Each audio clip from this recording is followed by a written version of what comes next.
ملة أبيكم إبراهيم.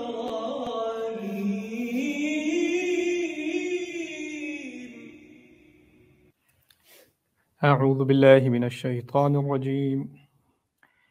ولقد آتينا إبراهيم رشده من قبل وكنا به عالمين. إذ قال لأبيه وقومه ما هذه التماثيل التي أنتم لها عاكفون. قالوا وجدنا آباءنا لها عابدين. قال لقد كنتم أنتم وآباؤكم في ضلال مبين. قالوا أجئتنا بالحق وأم أنت من اللاعبين. قال بل ربكم رب السماوات والأرض الذي فطرهن وأنا على ذلكم من الشاهدين. وتالله لأكيدن أصنامكم بعد أن تولوا مدبرين. فجعلهم جذاذا إلا كبيرا لهم لعلهم إليه يرجعون. رب اشرح لي صدري ويسر لي أمري واحلل عقدة من لساني يفقهوا قولي. فالحمد لله والصلاة والسلام على رسول الله وعلى آله وصحبه أجمعين. أما بعد. السلام عليكم ورحمة الله تعالى وبركاته. Today we're at Surah Al-Anbiya, the 21st surah of the Quran. And we're going to talk about Ibrahim alayhi salam again from ayah number 51 onwards. Another important section that tells us some things about Ibrahim alayhi salam's career. The last time the section that we were dealing with from Surah Al-An'am, we learned some things about how he, arrived at his conclusion and how he demonstrated that conclusion to his people and to his father. Now we're actually going to see other passages of the Quran that zoom in on each of those audiences. So there's going to be another passage where he's going to have very direct interaction with his father, specifically with his father. And there's a special passage where he's, addressing the society at large. So I've chosen to go with the passage where he addresses society at large first, and then we're going to deal with the other passage where he deals with his father.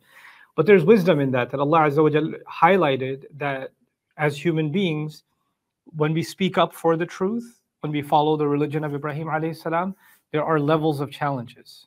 And there are people that we have to engage with in the outside world, right? And we have to declare our message and stand up for what we believe and not allow someone to silence what we actually believe and not be afraid of it, not be ashamed of it. That's one side of it.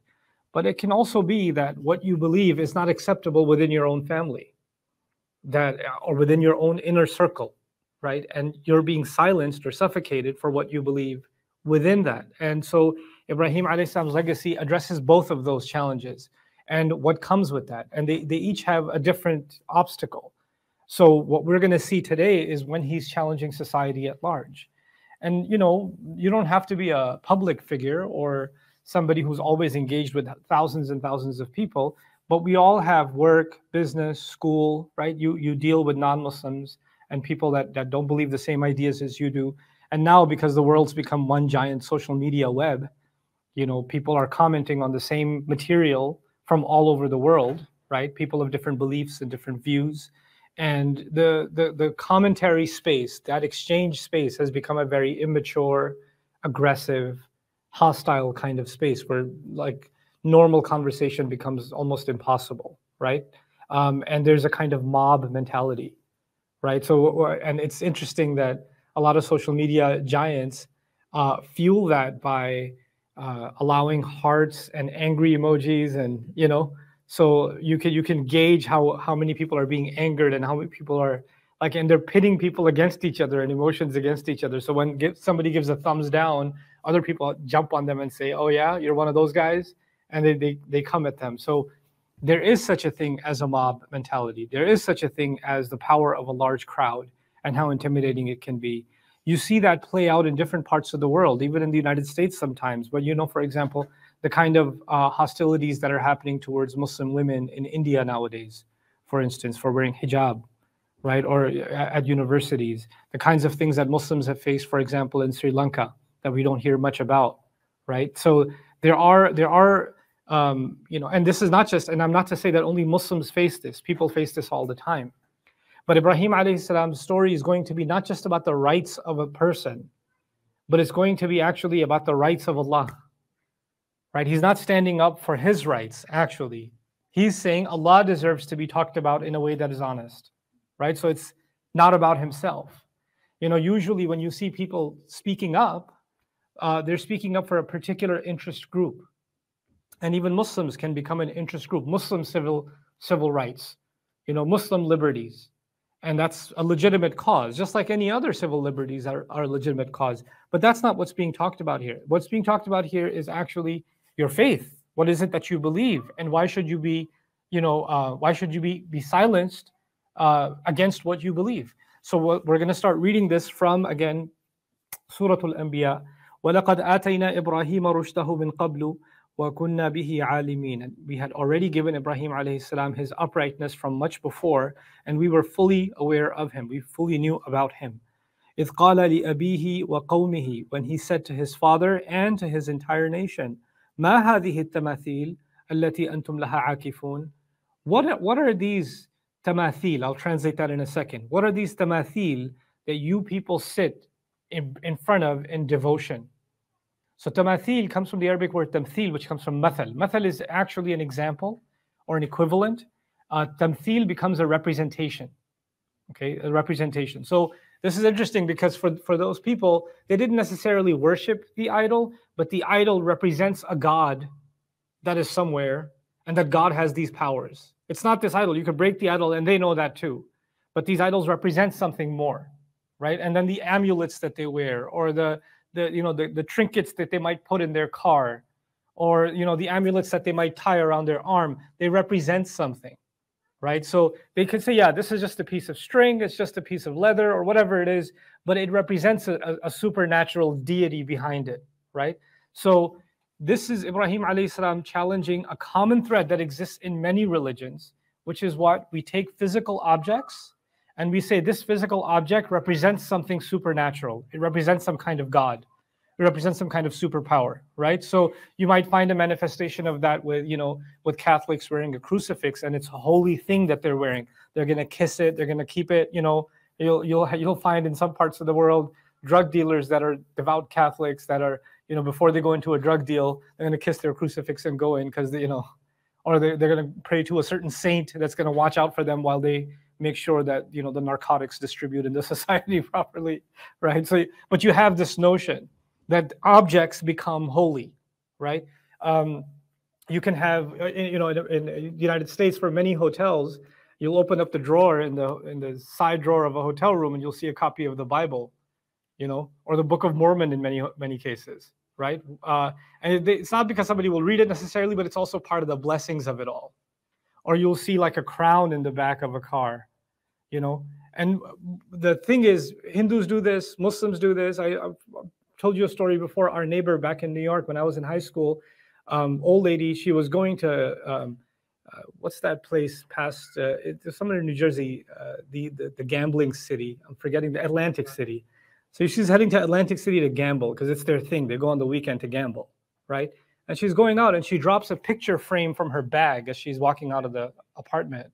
And it was Ayatul Kursi in a picture frame. And I was like, is she taking Shahada? What's going on? So I picked it up. I gave it to her. She goes, why do you have that? She goes, oh, I take it with me all the time. It's for good luck. So the idea is that, this is something that pagan religions have done all along. What's crazy is then what Muslims started adopting. So that we started hanging like a microscopic copy of the Mus'haf from the windshield of our cars because we couldn't afford a car that has dual side airbags or, because this is better security, or it became an industry. It used to be an industry in other religions. People used to sell this hocus pocus to take advantage of people. And then this came into the Muslim world, many parts of South Asia, Southeast Asia even. You can go to somebody who's really connected to Allah. You can tell by the disheveled hair. And you go to them and say, well, a couple goes to them and says, we've been trying to have a baby. We can't have a baby. And he'll just say, oh, okay, we'll write your names down on this piece of paper. He'll dip that piece of paper in some water. You let the ink go and he's do some hocus pocus, sing some Barney song in his head. I don't know what he's going to do. And then he's going to say, now drink this. And then he'll turn an amulet and put it around your arm and don't take this off. and you'll have twins, you know. So, and people pay good money for this. People actually pay good money for this, right? And this is actually something that in the end, it comes down to this kind of thing. People just turn to religion to get their wishes answered, right? And the craziness of it gets to the point where the Muslim can go to the house of Tawheed. We can go to the Kaaba, and you have Muslims cutting up little pieces of the ghilaf, of the cover of the Kaaba, the kiswa, right? And then bringing it home and, you know, like, this is a piece of cloth. This is a piece of cloth, you know. That those stones that were used to build the house of Allah are stones. Our deen did not come for the worship of stones or to make stones sacred. And this is a really important thing that we have to internalize. Just because we're Muslim doesn't mean we're free from that. We have to be like Ibrahim alayhi salam. Things have to, you know, these things cannot represent something sacred in and of themselves. It is the beliefs and the belief in Allah Azza wa Jal, who is beyond these things, that is sacred. And so he questioned his father and said, "Ma hadhihi tamathil?" What are these representations? What are these things that you think represent something powerful, that you sit in front of, that you have such reverence for? You know, allati antum laha akifun. That you're sitting, and, you know, i'tikaf is when you go and you devote yourself in worship. And they're doing that, right? They can sit and, you know, be concentrated in worship, eyes closed, 8 hours at a time. They can do that. They would do all kinds of long hours of worship. And so he put a question mark to that. Now, another side of that I want you to know is that, okay, the world after, you know, post-colonization, post-industrialization, post the, you know, we're post the new modern age, right? We're in this new age where, yes, there's a huge chunk of the world that's still religious, but you know, many big cities were beyond religion. So most big cities in the world actually have very similar sociologies, right? The houses of worship are not full. People are working, you know, 9 to 5 kinds of jobs, and they have, even if they're different religions, they all have similar kinds of goals. They all want certain kinds of house, certain kinds of car. You know, they want to be able to enjoy their weekend in certain kinds of entertainment. Like, for the most part, if you go to, whether you go to New York City, or you end up in London, or you end up in Sydney, or you end up in Jakarta, or you end up in, you know, downtown, you know, whatever Muslim country, you know, if you end up in Karachi or anywhere else, you're going to find similar things, right? Lifestyles have changed. Yeah, the dressing of religion on top of that is a little bit different. But you know what? Some things now became new gods. And that's what I really want you to take away today. The old gods used to be idols that represented something. They represented happiness, they represented protection, they represented these kinds of things. The new gods are, you know, things like how much money you have in the bank, or what degree do you have. And if you don't have this degree, you're worth nothing. If you don't have this kind of job, you're worth nothing. If you don't live in this kind of neighborhood, that's your object of worship. Everything you do is so you can move into this neighborhood, right? These representations are now our ultimate goal. Like the way somebody would like die to or struggle their entire life to make it into Jannah. We have these concepts of, man, when I get here, that means I have achieved, you know, Jannatul Ma'wa. I've gotten it, because these letters are next to my name now. Or this, you know, I have this kind of a house, the kind of house that I can make videos about and post. And people can say, whoa, seriously, look at that view. You know, those things have become now a kinds of representation. Then the other thing that's become the new God that I've been referring to, I want to drill that in your head also, because we have to counter it, is the self. The nafs has become a kind of God now, has become a representation.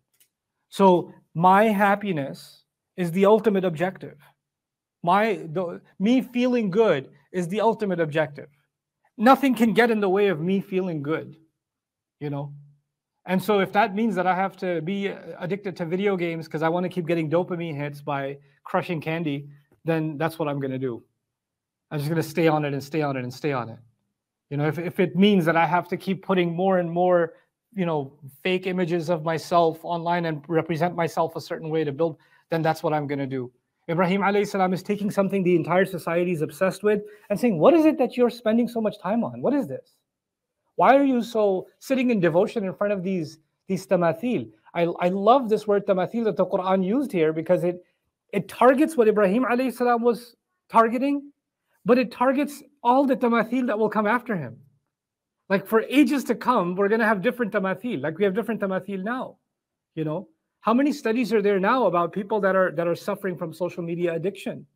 They can't get off of it.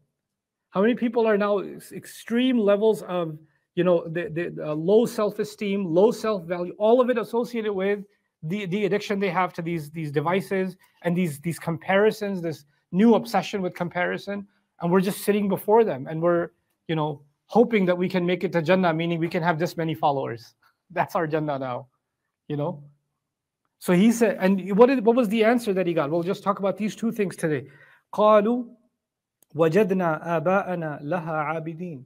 They responded, we found our fathers worshiping these things. I told you, we have to, when we study Quran, we have to understand the history that it's coming from, and then we have to compare it to the reality we're living in. And only then do you understand what is the Quran actually telling us in a timeless way. You know, to understand this, it'll take 5 minutes. Back in the day, when people used to spend the last 2 days before they leave Hajj, right? When the last couple of days before we leave Hajj, وَاذْكُرُوا اللَّهَ فِي أَيَّامٍ مَعْدُودَاتٍ. Remember Allah in the few days, that at the very tail end of Hajj, right? And you can stay, you know, وَمَنْ تَعَجَّلَ فِي يَوْمَيْنِ فَلَا إِثْمَ عَلَيْهِ وَمَنْ تَأَخَّرَ فَلَا إِثْمَ عَلَيْهِ لِمَنِ اتَّقَى. Whoever wants to stay a couple of days, they can stay a couple of days. Whoever wants to stay longer and remember Allah, they can stay longer. Now you're sitting there, you're not praying, but you're just remembering Allah, doing dhikr, doing dua, etc. But you're all together, right? So eventually you start kind of having conversations, and people start talking about where they're from, what they do, etc., etc. Or if they're with their friends talk about common interests. Allah says, in those days, He says, فَاذْكُرُوا اللَّهَ كَذِكْرِكُمْ آبَاءَكُمْ أَوْ أَشَدَّ ذِكْرًا. Please pay attention to this point. He says, remember Allah the way you used to remember, the way you remember your fathers, or even with more intensity. Remember Allah the way you remember who? Your fathers. Now back in the day, for the tribe, remembering your father and what your grandfather did on the battlefield, or I come from this tribe, my father did this, and my uncle did that, and this was the thing to talk about. This is what they were big on. But now we're oblivious to our fathers. We're oblivious. This is not the culture anymore. You know, this was the culture back then. Your pride was associated with your father and his father and his father, and in tribal societies that makes a lot of sense. So if you visit a traditional tribal family in any part of the world, Muslim or not, you're going to see people taking pride in their father and grandfather, and so on. And now in the modern world, you ask an average child, tell me something about your grandpa. I see him on Eid. What else? He's old. He's pretty old. You know, he talks funny a little bit. We don't know nothing. That's not the source of our pride. But what is it? What is it that you can have a conversation with a young man or middle-aged man that will like fire them up? Or you could talk about the stock market. You want to have a conversation about cryptocurrency. You want to talk about, you know, cars. You want to talk about games, devices. You want to talk about politics. There are things that like really fire people up, and they really want to have those kinds of conversations, right? So when Allah was talking to the original audience, He was talking to them about what was culturally relevant to them. But what we can learn from that is we need to extrapolate that and say, well, what is culturally relevant to us? Because it's easy for me to live by the ayah literally. I'm not going to go there and talk about my father and his father and his father and his father. So I'm good with the ayah. I'm not violating the ayah. I'm going to talk about video games instead. I'm going to talk about, you watch this YouTube video. This is really funny. You know, but I'm violating the ayah because that was for them. You see. So the same way here, when they answered, they said, we do this because our fathers did it. We do this because our fathers did it. Why are the fathers? Because you have the most respect for who? Your fathers back in the day. You know who you have most respect for nowadays? Celebrities, athletes, popular people. Or what my favorite word, everybody. Everybody does that. What do you mean? Have you ever seen somebody not doing that? Look, everybody's doing it. Look at all these people that are so popular and successful. They're all doing it. They've become our Aba. They're the new Aba. You understand? So when Ibrahim a.s. questioned them and said, why are you worshiping these idols? They said, because our fathers did it, and their fathers did it, and their fathers did it. But yes, in terms of raw religion, that may be true. This was passed down. But actually, the new false gods that we're worshiping, we've accepted new fathers too. New elders too. And we look at these influencers and these celebrities and these people that set these trends, and they define what is acceptable, what is normal, what is to be celebrated, and we give that as our justification because we've accepted them as the ideal to want to be like. That's once you accept that, then of course they're going to set what is normal and what is not, what is good and what isn't. You know, there's a reason these people get paid big bucks to put product placement in their videos, so that, you know, people like you and me that are just worshiping their status can go buy the same product, so we can feel a little bit closer towards them. Forget al-qurb ila Allah, it's al-qurb ila celebrity. You know, that's what this is. So here Ibrahim alayhi salam is actually challenging cultural trends. And I cannot be a genuine representative of Millat Abina Ibrahim, the religion of our father Ibrahim alayhi salam, if I don't understand what these trends are, I don't understand what these new idols are, I don't understand what the force behind these idols is, the influencers behind these idols are. So I know that when people are worshiping this stuff, where is it coming from? From their own mouth. وَجَدْنَا آبَاءَنَا لَهَا عَابِدِينَ. We saw our fathers worshiping this stuff. So obviously we're going to worship it, you know. When one celebrity is going to say, oh, I wear this, or I drink this for my morning breakfast, or blah, blah, blah, how many millions of sales are going to go up, you know, because of that endorsement? Just a little bit, you know, because we worship these things now. This has become a new form of worship. So may Allah Azza wa Jal protect you and me from it. And may Allah Azza wa Jal really allow us to see the world in the way that Ibrahim alayhi salam used to see the world.